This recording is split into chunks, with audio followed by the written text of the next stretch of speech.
Hey everyone, I'm Pawan. I've been going through this book called Crafting Interpreters.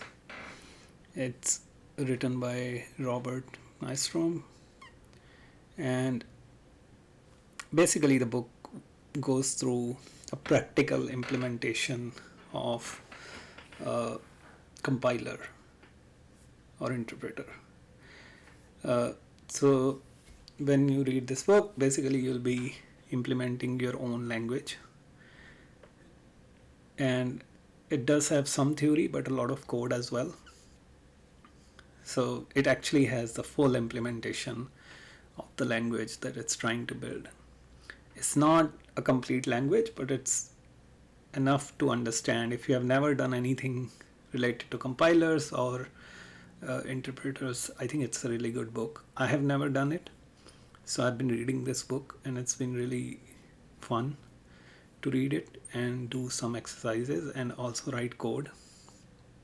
And so the way you can actually read it online or you can buy it. So if you go to the book, it's basically divided in two major sections. First one is kind of introduction. So the logs is the name of the language that it's going to build. But there are two major sections. The first one is the tree walk interpreter, and the second one is bytecode virtual machine. The first section is actually implemented using Java, and the second section is implemented using C. And so I've done the first section. It was a lot of fun and I learned a lot. For the second section, I have never written C in my professional life other than first few years of my college and a little bit in the middle. So I'm not a C programmer. And in recently I've been trying to learn Rust. So I thought instead of using C, I'll write this bytecode virtual machine in Rust. So I did the first chapter, and it was again a lot of new things. And the other part is I know probably 1-2% of Rust, so I'm also learning the language, which is not considered a good idea generally, but I think it's fine. So once I was done with the first chapter, I thought I'll record the video and actually share it in case. So there are two reasons I want to share this video. One, obviously just to share what I'm doing, and if anybody wants to see and maybe they'll learn something. The second is, as I mentioned, I don't know anything much about Rust, and I actually don't know anything about compilers. So if anybody has any suggestions, feel free to just add it. So yeah, so this video will go through the first chapter of this book, which is the first chapter of the bytecode section. So in this section we are going to build a bytecode virtual machine. People who are familiar with languages like Java or Erlang, there is a virtual machine in the middle that runs your code. So your compiler compiles into the bytecode, and then your virtual machine understands that bytecode and it runs it and basically translates into the machine code. And that's how it also achieves the platform independence. So you write the code in Java compiler will compile it to bytecode. That bytecode can be executed by any virtual machine that can translate it to machine code. So there are still different virtual machines for different kind of not different, but they have somewhat different implementation for the different hardware and also operating systems. But because the code that you don't have to write that code for different things, it can be handled. The other thing is bytecode gives the compiler, the virtual machine developer, to improve the performance or optimize something if they can, based on the understanding of your code. And I think this section actually covers that part a little bit. Okay, so I think that's enough information. There is a lot of detail around what bytecode is, what virtual machine is, so feel free to check it out on internet. There is also a lot of detail, a lot of really good articles and books on Rust. So if you really want to learn Rust, I don't think by this video you will learn Rust. So there is a lot of stuff out there, and I don't think I can do better than any of them. Okay, let's just start. So as I mentioned, the book has a lot of code, as you can see already, and this is actually the logs language that was implemented in Java. And I think so as I mentioned, I've already done the first chapter, but I'll still try to cover all the things that I had to search or learn during that implementation. But next time when I'm doing the next chapter, I'll record it while I'm doing it. So this section actually goes through, I won't read the whole section, but if you're following, you can feel free to pause the video and read it. This section goes through basically why we need a C bytecode virtual machine, C based bytecode virtual machine. And I think the main reason is performance, and this code is actually trying to demonstrate that. If you have implemented that logic, that programming language in Java interpreter, if you run this, it's really slow and takes whatever, about 72 seconds. And again, the reason is, first of all, it's Java is a little bit slow, not little actually, it's really slow if you compare it to C. So, and also you're doing everything at runtime. You're basically parsing this, generating a abstract syntax tree, which is to represent this code, and then you're running this. So there are multiple things happening in the memory, and it's obviously time consuming. So that's where the bytecode comes. So what is bytecode? It's basically intermediate representation of your code that can be executed. So you kind of compile it first, and then the virtual machine will run it and also optimize it. And it can also, because the bytecode is the language of virtual machine, it can reason what you are trying to do. It can reason about your code. Cool. So there are a bunch of sections. Why not compile it to native and all these things? You can obviously compile it to machine code, but then you will have to do that for each operating system and hardware, things like that. Again, I'm not gonna go through why we are doing it. This is what is bytecode. Again, it's like, as I mentioned, this was JLogs was the Java logs, CLogs is the C implementation of virtual machine. We'll call it RLogs, Rust implementation. But JLogs was like this: you have a parser, it parses, it generates a syntax tree, and then it runs it. With the compiler, with the C implementation, we'll have a compiler which will compile it to bytecode, which is intermediate representation, and then virtual machine will run it. Cool. Okay, so I guess time to write some code. So first thing, obviously it's a main program where we want to run everything, and so they're creating a common .h which has all the imports. I don't think we need to do that in Rust, but we'll see what we'll do. Basically, this is just a common file which has all the imports that they need later on. And okay, so each instruction, basically each line of operation, they're calling it chunk. So it's basically they have an example here, 1 second. So yeah, this is the struct which is called chunk. Basically it's an array of your operations code, and each instruction is 8 byte. That's what 8 bits. 1 byte. That's what they're thinking for now. So yeah, this is your chunk. One thing this implementation goes through is also they're also trying to create a resizable array because C doesn't have one, I guess. I mean, I'm sure there is a library or something that gives you a vector or array list, but it's as I don't think C library has that. So they're also trying to do that. We won't go through all that. So what in this case they created a main and they created a common and then they created an enum which represent your instructions basically an operation. So they're calling it op underscore return. So the first instruction they are trying to implement is called return. I'm sure everybody's familiar with that from the method returning from the current function as I mentioned.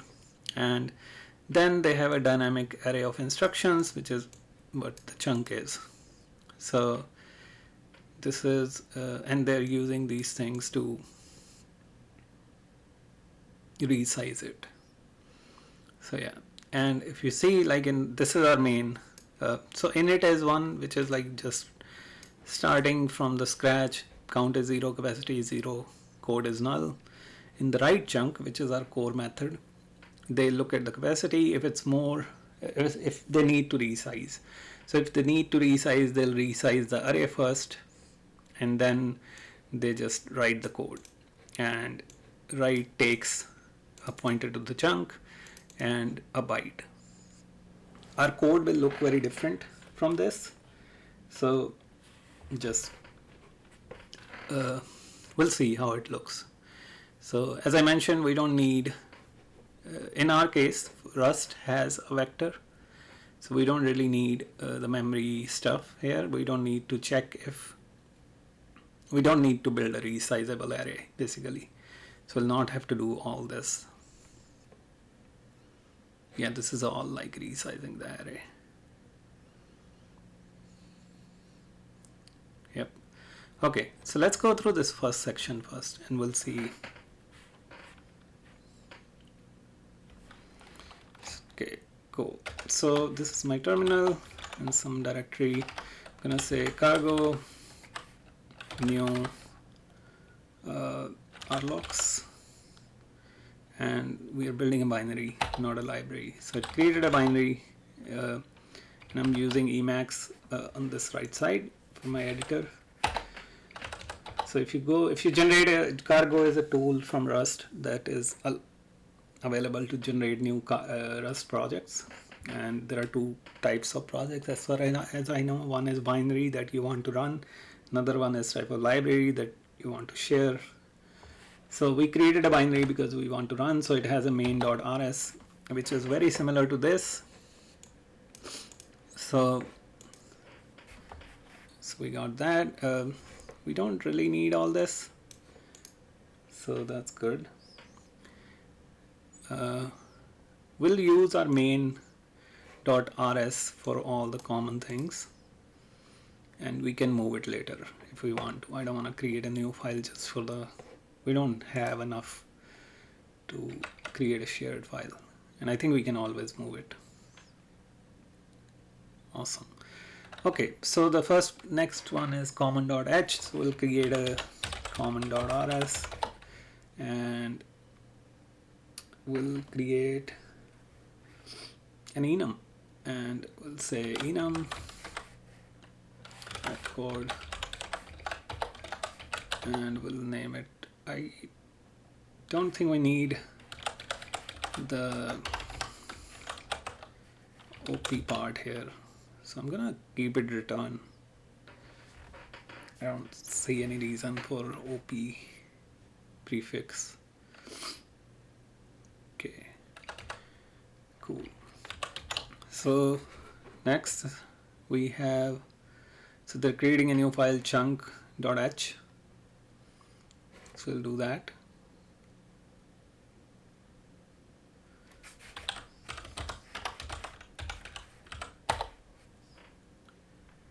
And in this one we will first need to create a struct. So we'll create a struct which is chunk. Now trying to see, we don't need the count and capacity because we don't need to worry about the resizable array thing. So what we basically need is we need the code, and code should be a vector of u8 plus the, yeah, that's the name. That's basically a byte in Rust. Okay.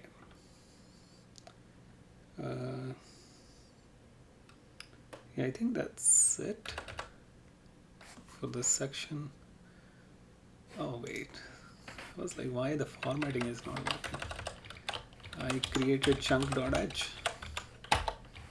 We need chunk.rs. Yeah, sorry.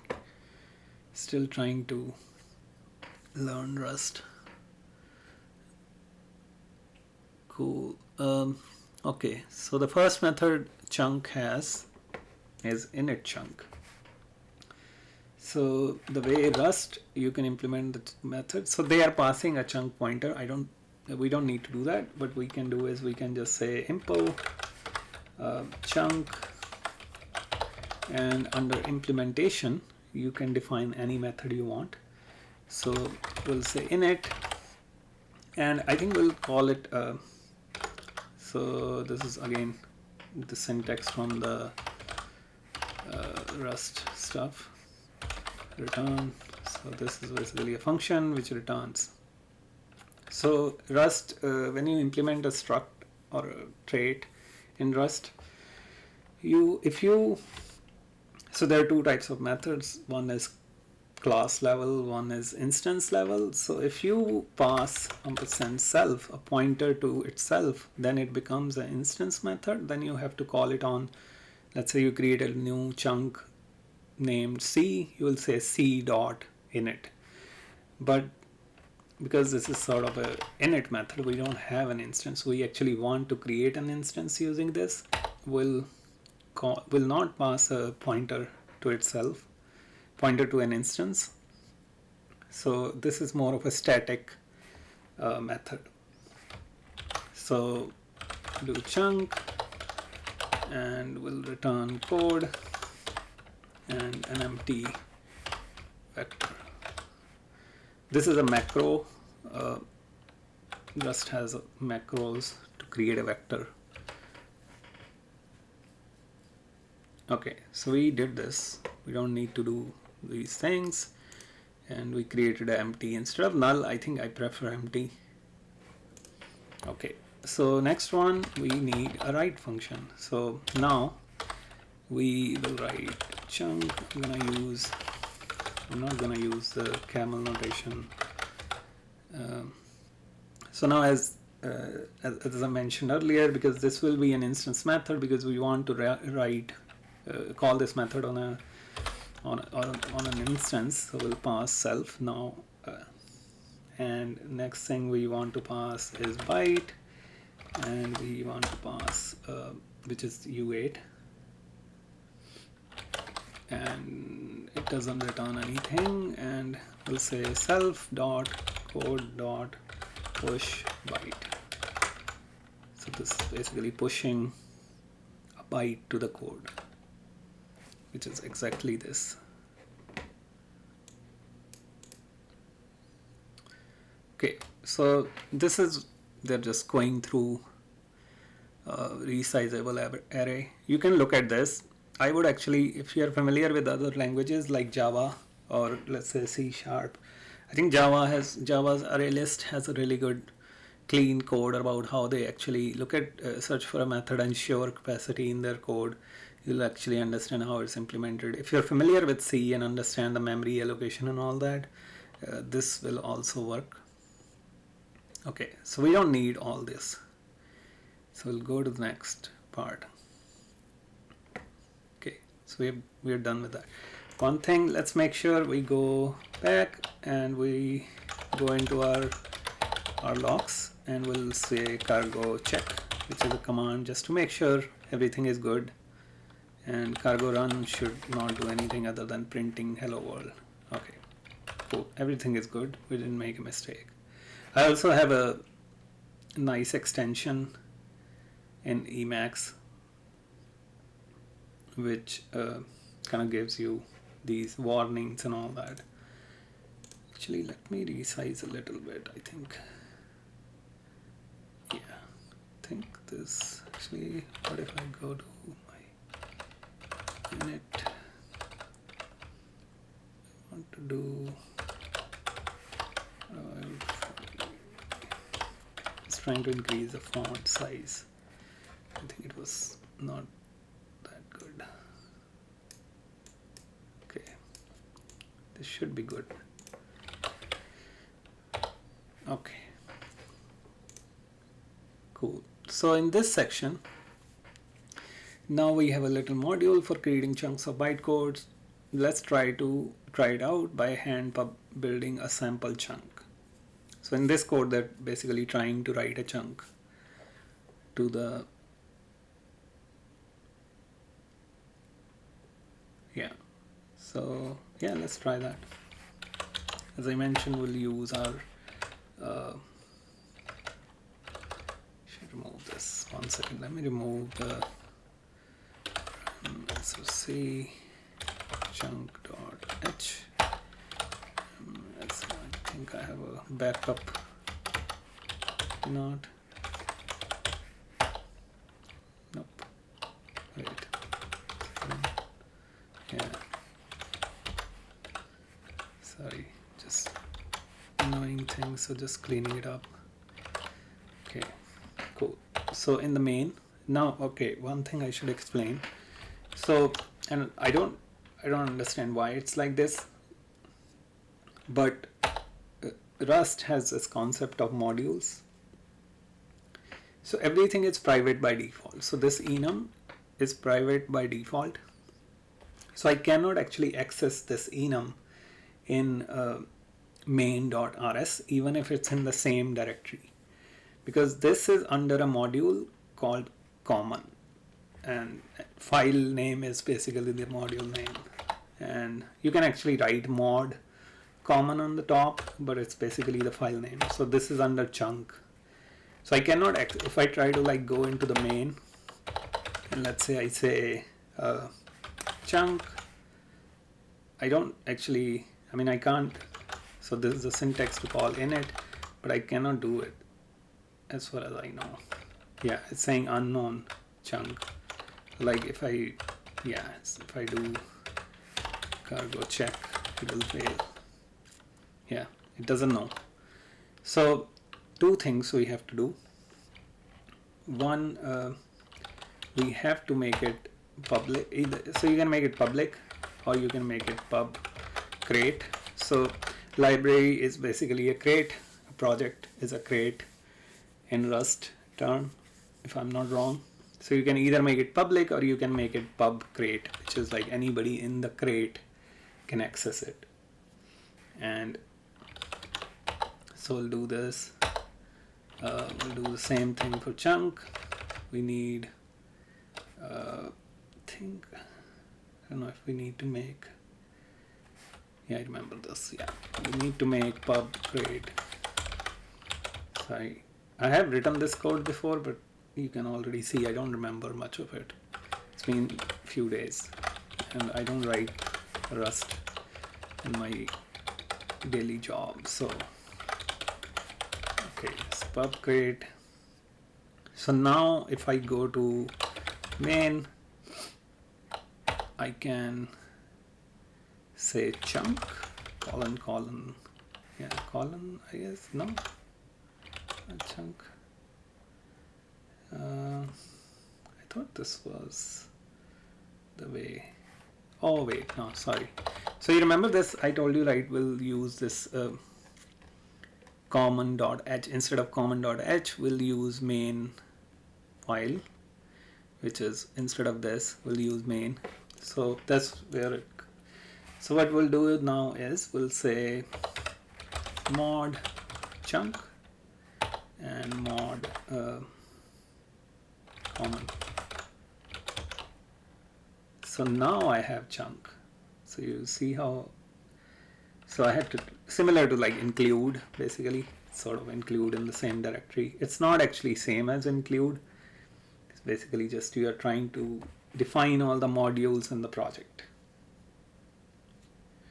So now I think I can also, now I can actually say use common colon chunk, not sorry, chunk colon chunk, and then I can just say chunk dot colon init like that, and I can say let chunk is equal to this, yeah, and we can actually, so let's try to print this.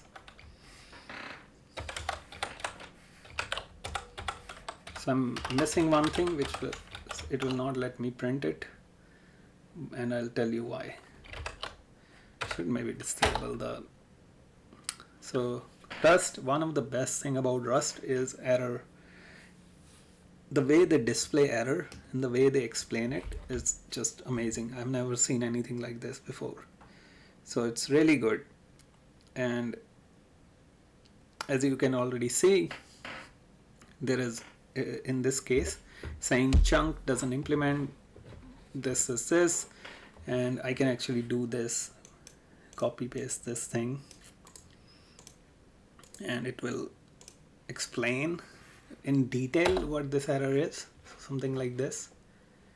So it doesn't know how to print it basically, because it's an object, and it doesn't implement display. So we have two options. We can implement display, but instead of that, what we'll do is we'll go to, so Rust has a, go to this file, Rust has a macro, it's called derive, and you can pass it debug, which is the implementation detail. I think it's saying, so basically what this macro is doing is deriving a debug implementation for chunk. That's, yeah. So basically what we are saying is, it's kind of meta programming using this macro, saying that for chunk, implement a function using debug trait. Trait is basically kind of interface. I think it is. Let's see, what is debug? Is it trait? Rust debug. Debug. It's a trait. So yeah, trait is like similar to like interface. It has a method fmt, and it's telling derive to implement a fmt for chunk.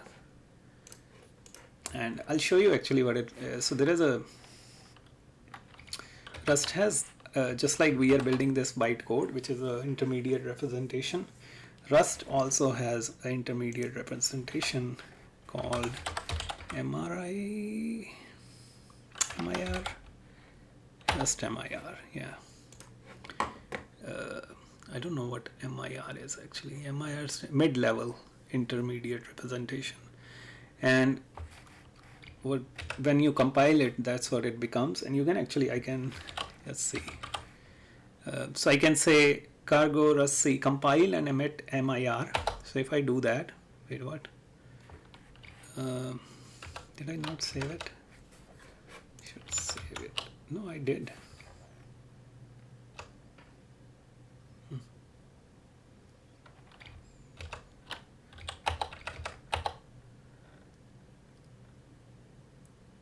Cannot be formatted. I thought this is, am I missing something? Oh wait, I never imported it. Use no, wait, I don't need to import it. This should work. Did I mess up something? Derive debug hash. Maybe I need to do cargo run. Oh, sorry. I I have to give this in the print statement. So I have to go after doing this. So I need the derive, but I also need to do this. Not this, maybe this. Yeah. It's basically saying run formatter maybe. I don't actually know what exactly it means. Okay, we have more errors. So we are trying to write something. Did we try to write anything? No, actually. So cannot borrow self dot code as mutable as it is behind. Yeah. So we're trying to change self in that line. So if you're not familiar with Rust, actually, yeah, if you're not familiar with Rust, Rust has this concept of borrow checker, which is basically you can't modify anything by default. You have to make it mutable. So I have to say I have to get a mutable reference to self to change it. You can read more about it. I won't go into the details of how it works. But basically you need a mutable reference to change anything in that reference. And we were trying to push something. But again, you can see like the error was really good.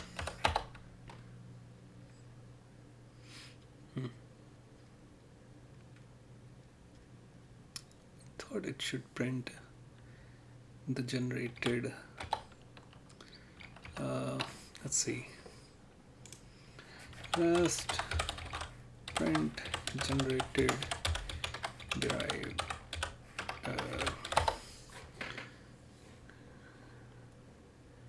there is, I think I've seen, oh, what the hell is this Rust? What happened to Stack Overflow?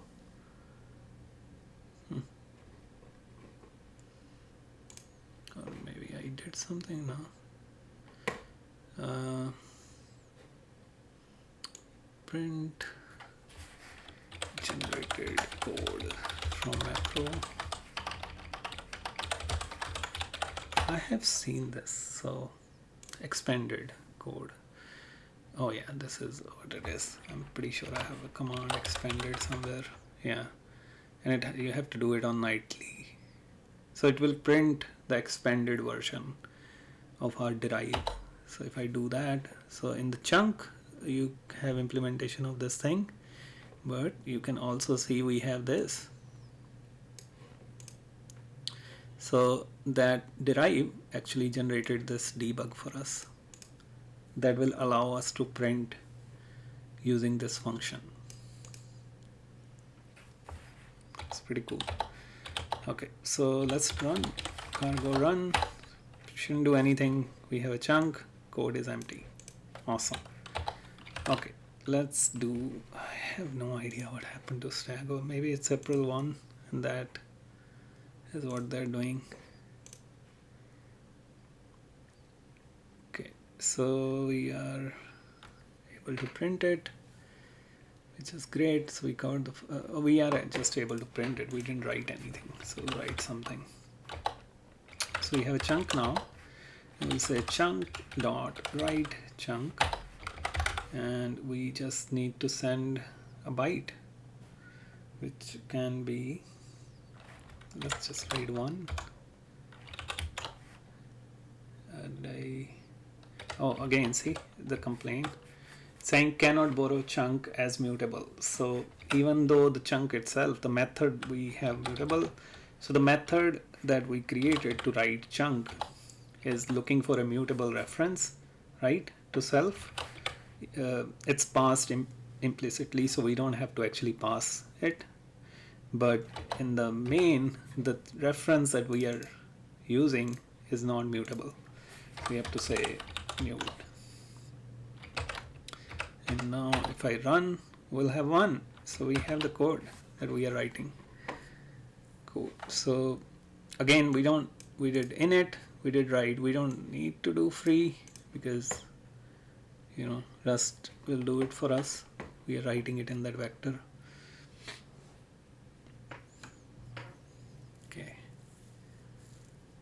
Cool.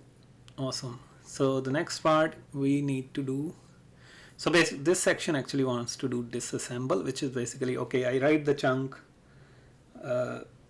now run it, something like this. So it has, what is this? So they're creating a debug.h, which will have implementation of disassemble chunk and then disassemble instruction. So it will take the chunk, iterate over the code, and then for each instruction it will basically do some function. So for example, in this case, so disassemble check, iterating over that, right? So it has a count. We also know the size of our vector, and for each byte it goes through this disassemble instruction method, which does kind of the same, which kind of takes the instruction. Oops, sorry. Takes the instruction. Give me 1 second.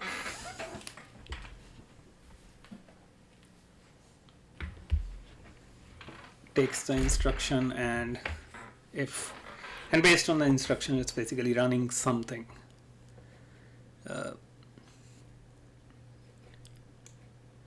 So in our case, we didn't really write instruction. We'll do that, and yeah, and simple instruction is basically just printing something. It's not really doing anything.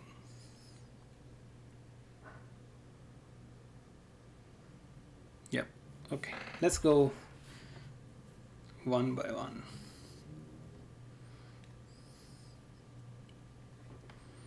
Actually, let's do this. We did write one. We didn't write OP return.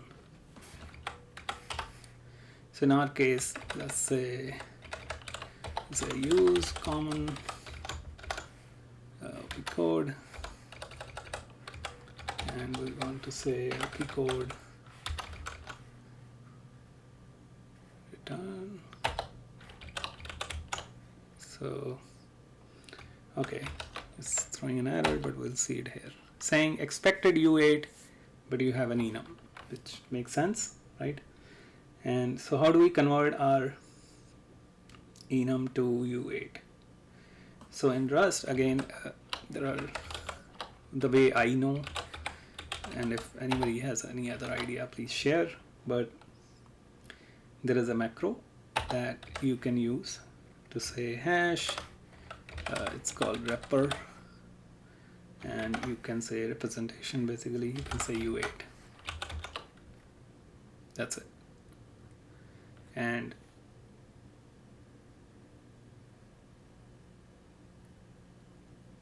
yeah, I think that's it. So we can, if I run this now, found enum, still not. I missed something. Wrapper U8.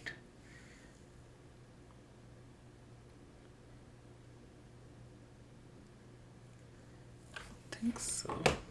And let's see, enum, Rust enum to U8.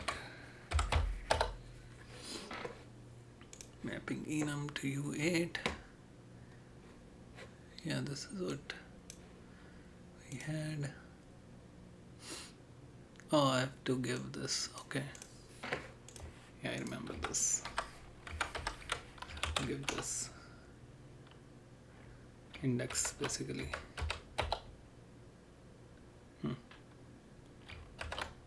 Oh, you know what?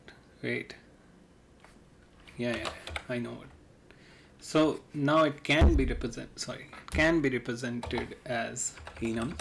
Sorry, U8. So I have to say as U8. Yeah. So now if I run, you will see that. Again, it's 1 because the index is 1 for the return. Okay, so we did that, and let's go back to our. So we have this now. Okay, let's create a new debug dot rs module hash file, and we'll define some functions, I guess, directly. Actually, you know what? I don't know why they're doing it in debug.c. I mean, it is just debug, I guess. Instead of taking chunk and all that, why don't we yeah, I think I did the same thing. And now I'm thinking, instead of defining it in a separate file and passing a pointer,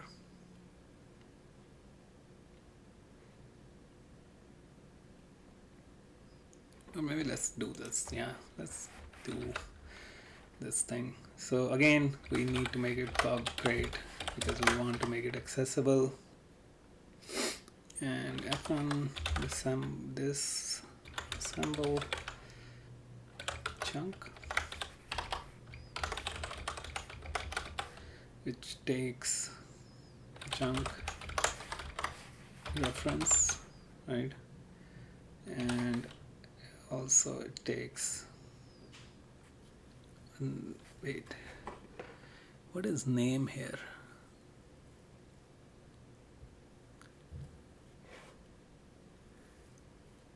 It's just printing something. I don't need that for now, at least. It doesn't return anything. We'll see if we need to print that thing. Okay, so that's good.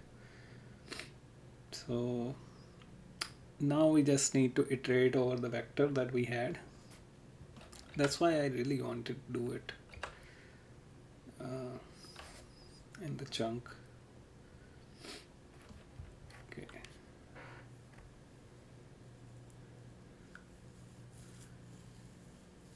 Trying to see why it's doing the offset thing.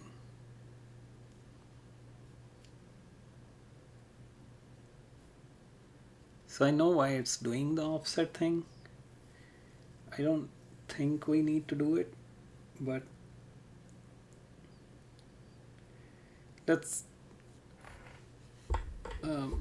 do the same. Yeah, let's do the offset thing for now. So instead of for, we'll say while offset then not self chunk dot code dot length, like this.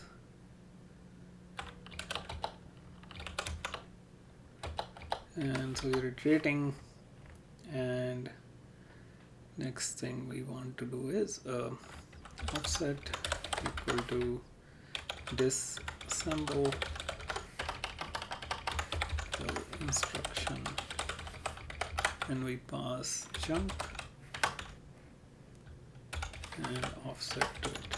Okay, so that's what we are doing. Actually, we need to define offset, so we'll need to say offset, and it should be mutable offset.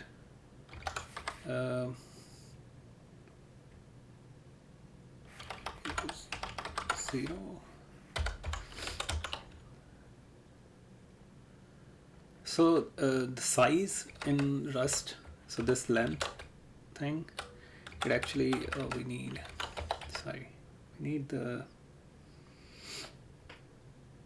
the import, right? So we need use crate. So you remember we did pub crate. That's why we have to, the way we will get chunk is using crate colon chunk colon chunk. Yeah.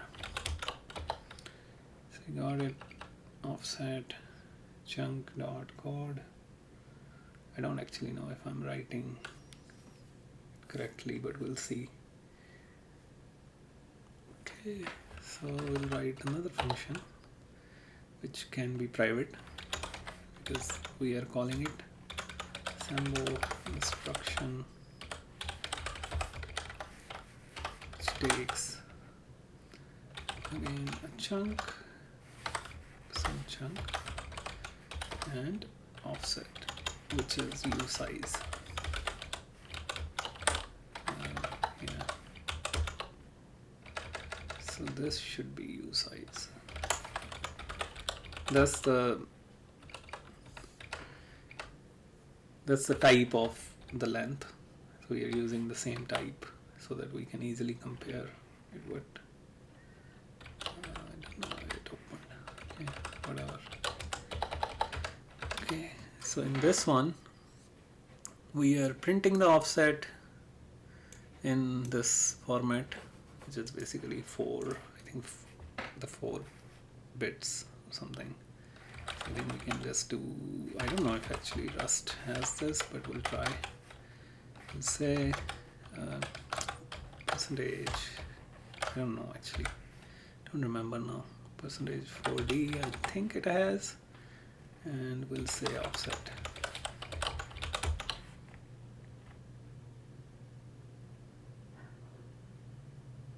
Cool, and then we'll get the instruction, let instruction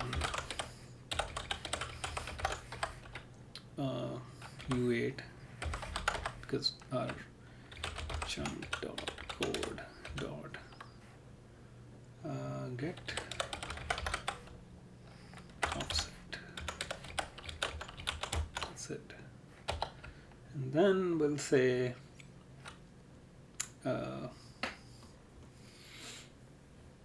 switch. So instead of switch, we'll use the Rust has this pattern matching thing.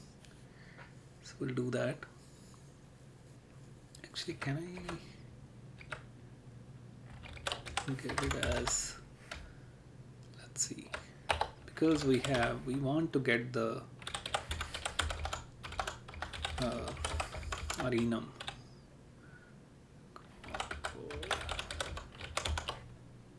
But okay, I don't know why it's opening as opcode.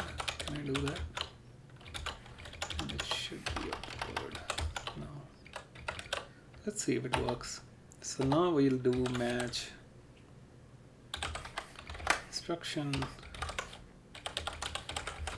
It's similar to switch kind of way, and we'll say I don't remember actually if we can say, can we say opcode return, do this, we'll say print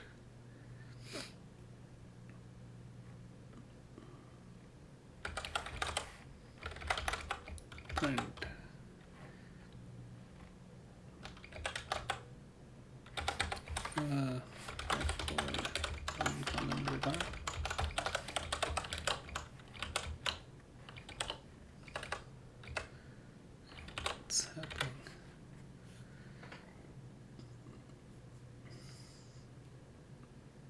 So this is where I think I mentioned, like, I don't, oh, not too familiar. Print, why print? Okay. Set. A lot of errors. So let's go through what's happening, what we are trying to do. Okay, so one thing, let me, so they have default, there is an underscore in this case, and I think we need, there is a syntax error. Still learning about the syntax Rust. And I realized from this, because I remember the syntax of underscore, and we'll say println. Actually, I think we want to say println unknown instruction and our instruction. That's what we want to do. Now again, I think if you remember from the previous one, we need this from the chunk display. We also need to go into common, and we want to say hash, and we want to say derive, because again it cannot display it Maybe represent has that. I don't know. Actually, let's try it without oh no, but then I have to, yeah, I have to do that as U8, and I don't want to do that. Okay. Let's go to debug.rs. I think that's it. That's what they are doing. I actually don't remember what this percentage 04D is. What is percentage 04D? Is it some converting into string? No. Yeah, I think it's just saying. What is this?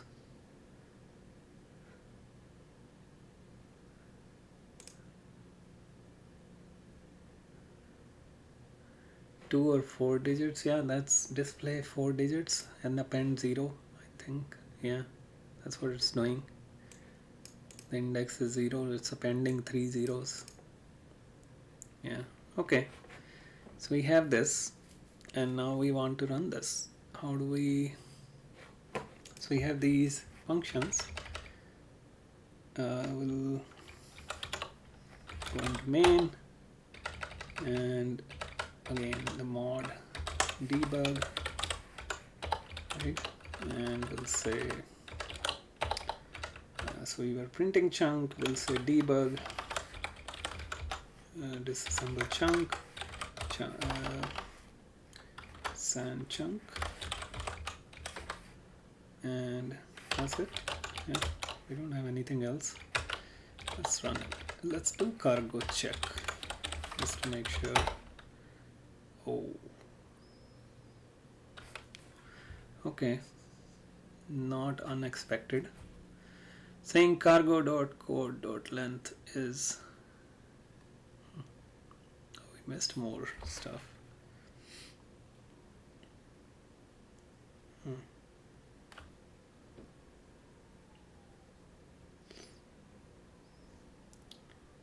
That is weird. Oh, you know what? I think at least for this one I remember. I don't need the percentage. That's one thing. So one error should go away, right? But no. Do I not need 0? Oh, I don't need the D. I think I need this. Yeah, I remember this. This was weird. I didn't really care why it's like that. Okay, so that's gone. Help a function with a similar name exists. What? Yes, I defined it. Is it not able to call it because it's defined after this? No. Cannot find similar name. Okay, did I mess up? Oh yeah. Disassemble instruction. Sorry guys. English is okay. Code. Yes, we know code is not public, so we can make it public.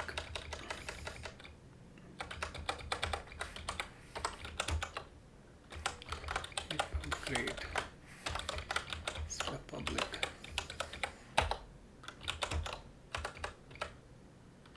think that should fix a lot of errors. Maybe. Code return. Variant or associated item not found in opcode. What? Why?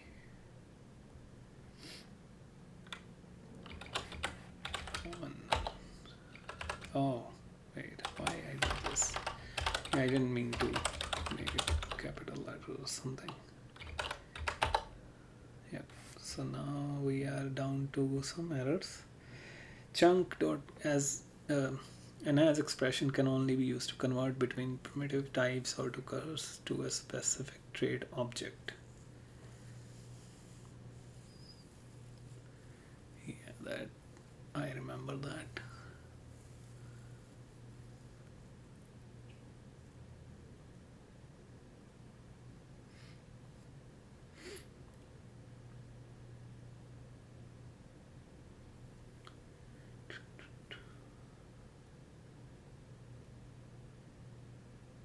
So it's returning a U8. We know that.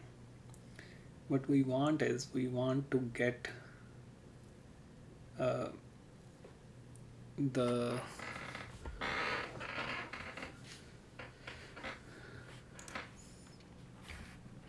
we want to get opcode value from U8, right? Actually, let's see what that wrapper generated. So let's expand,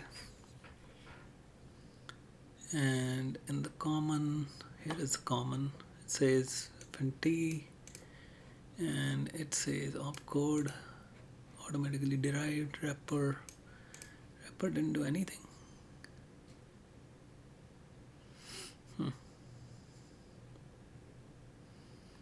Thought wrapper will do something, maybe not. Okay, so we need to find, I remember there was I used some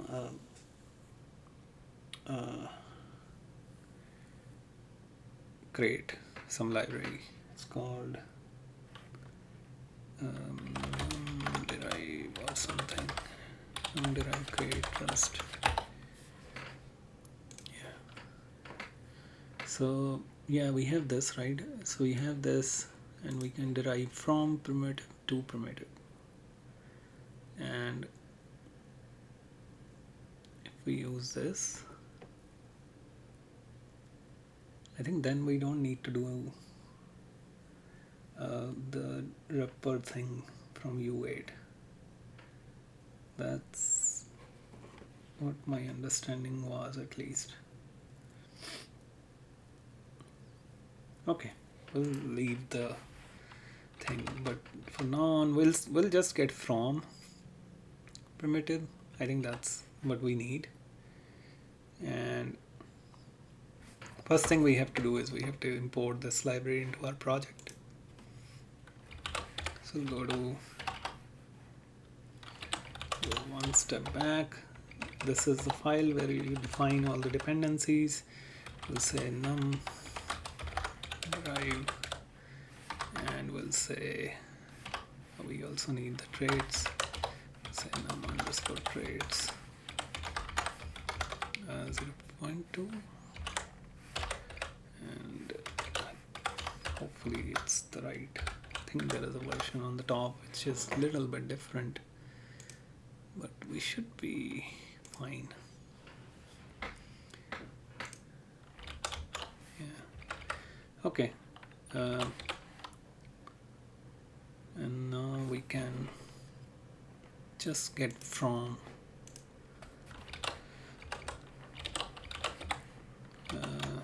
common rs, we'll say hash.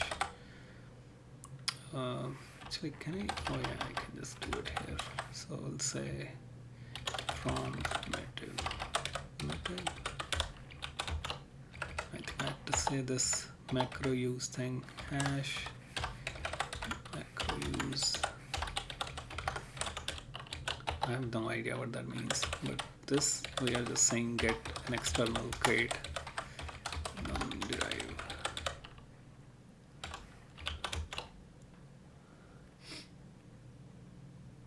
Okay, Chicago build. No matching package found. Num derive. What? Did I? Oh, it's hyphen. I think I did underscore.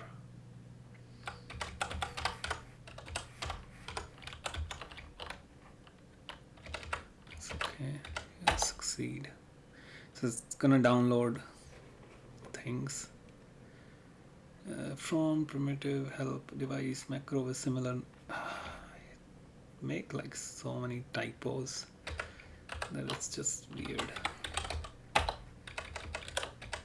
Seriously, we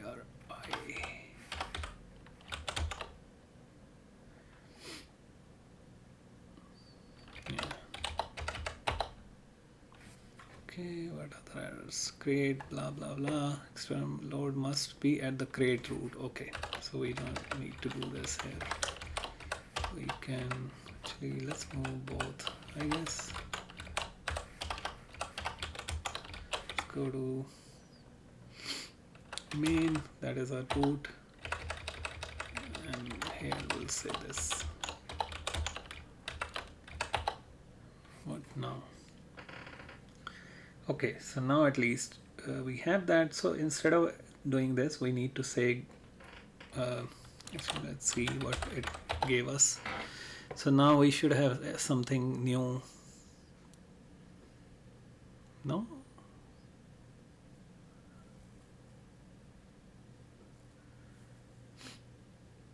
We did derive from cannot derive macro in the scope. What? Why? Again, something is wrong here. I don't know why.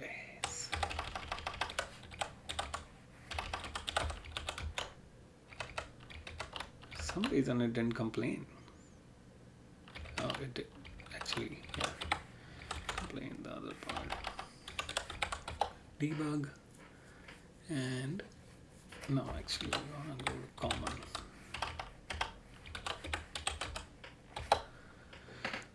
Okay, saying cannot, not expanded. I need to say the macro use here, maybe. Maybe I shouldn't have moved that. I don't actually remember.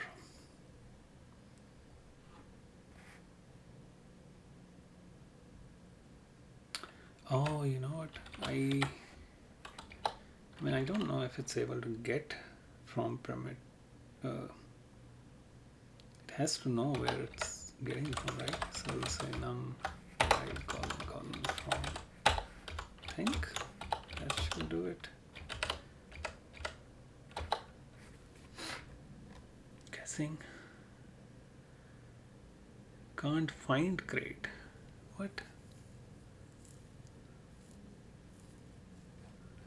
Did we not do crate build? Oh, sorry, cargo build.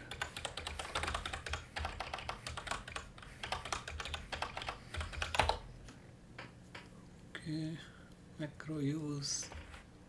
It's a warning unused. Let's remove it. We don't need that. Anyways. Yeah, I don't know what I'm missing.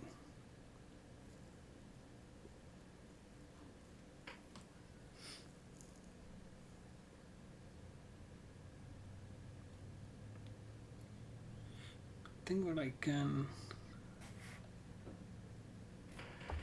Is there anything else I missed?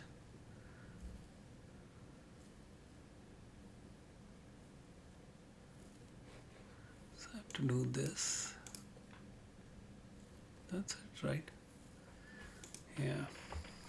Okay, whatever. Go to debug. We'll fix this first. So now that we have this implementation, what I think we get from ideally, we should be getting a method which is basically saying, hey, convert our byte to the opcode, because you know it's the same type. That's what we are writing, at least. Trying to see why it's not, trying to think actually why it's not working, because it's complaining about that other thing, so I'm not sure. Let's search, maybe I missed something. Convert enum to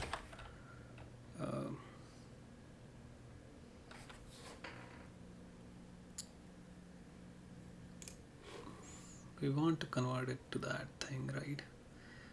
So, God, this, what have they done? Let's convert Just convert using from method.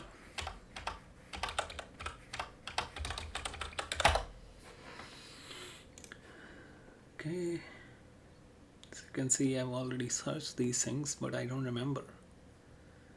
Oh, okay, but that's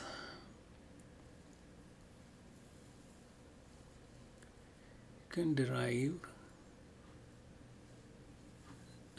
Okay, let's try this. So instead of this, what I want to say is from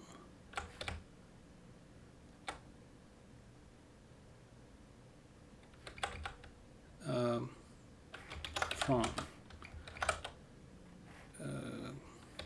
want that. So I want the use num derive column from we need num traits column from I don't know why we need both, but whatever. And I now don't know which one it's using. Primitive column from u8. Do we have u8? Yeah, we have u8 and chunk. Okay, like this. Okay, what happened here? Chunk dot get.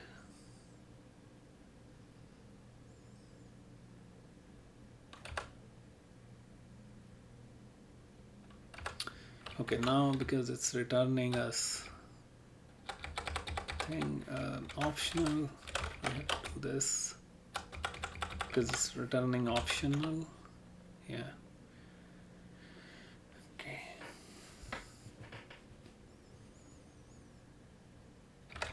Oh yeah, this is also optional, so we have to unwrap.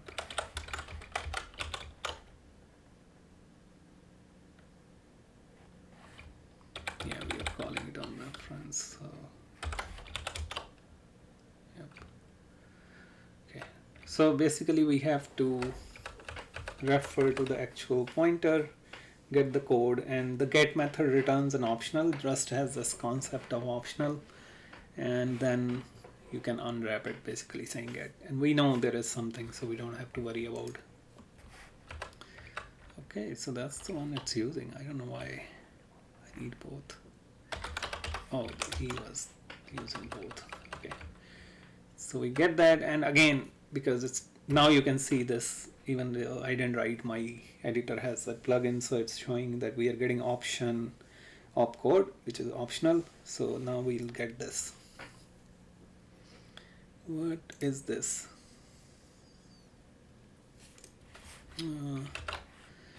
See now, cargo build. Now we have just one error, which is expected U size and found something else.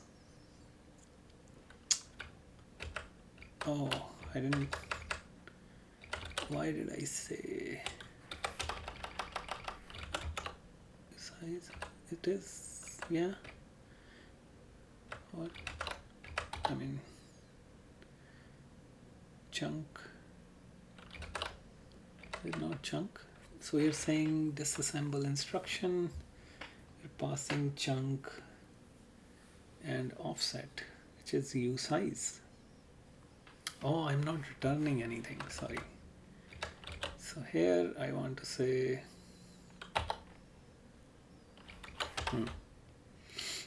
What do I want to say? Yeah, at the end I want to say return offset +1, just to move it to the next one.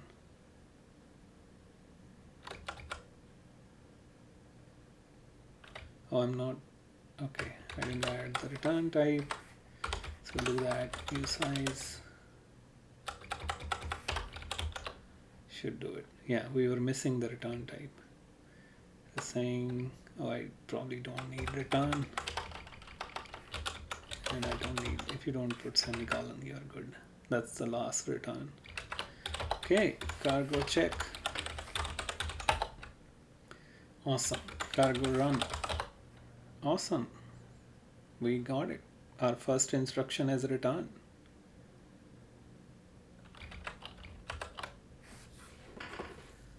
That is great. This I think I don't think it matters, but I can just say print to make it look same if we really want to, but it's up to us. What the hell? Oh, let's put this. I have to do it there. Let's put it on the same line. Awesome. Okay. So after much struggle, even though I'm writing it the second time, we are finally here. Okay, so let's go to the next section. We check how much is pending. It's a lot. I don't know if I wanna just stop here and then do the next video separately. So I think this is actually good for today. Let me know if you like the video. Let me know if you have any questions, any suggestions. Again, I'm just trying to write this. I'm not too familiar with Rust and other things. I've never written a compiler. So if you see anything, if you have any suggestions, let me know. I'll upload the const for starting from this 14.5 constants the next time.